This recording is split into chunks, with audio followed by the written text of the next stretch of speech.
விடாமுயற்சி தந்த வெற்றி. ஒரு அழகான பச்சை நிறக் காட்டில் டிமி என்று ஒரு குட்டி ஆமை வசித்து வந்தது. மற்ற ஆமைகளைப் போலவே டிமியும் மெதுவாகத்தான் நடக்கும். ஆனால் காட்டில் உள்ள முயல்களைப் போல தானும் ஒரு நாள் வேகமாக ஓடி வெற்றி பெற வேண்டும் என்பதே அதன் பெரிய கனவாக இருந்தது. ஒரு நாள் காட்டில் பெரிய ஓட்டப்பந்தயம் நடந்தது. பந்தயம் தொடங்கியதும் முயல்களும் மான்களும் மின்னல் வேகத்தில் ஓடி மறைந்தன. ஆனால் டிமி மட்டும் தன் இலக்கை நோக்கி மெல்ல மெல்ல நிதானமாக நகர்ந்து கொண்டிருந்தது.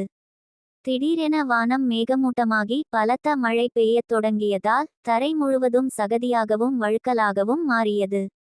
வேகமாக ஓடிய முயல்கள் அந்த வழுக்கலில் தடுமாறி கீழே விழுந்தன. ஆனால் டிமி எதற்கும் அஞ்சாமல் தனது உறுதியான கால்களால் மிகவும் நிதானமாகவும் கவனமாகவும் அடி எடுத்து வைத்தது.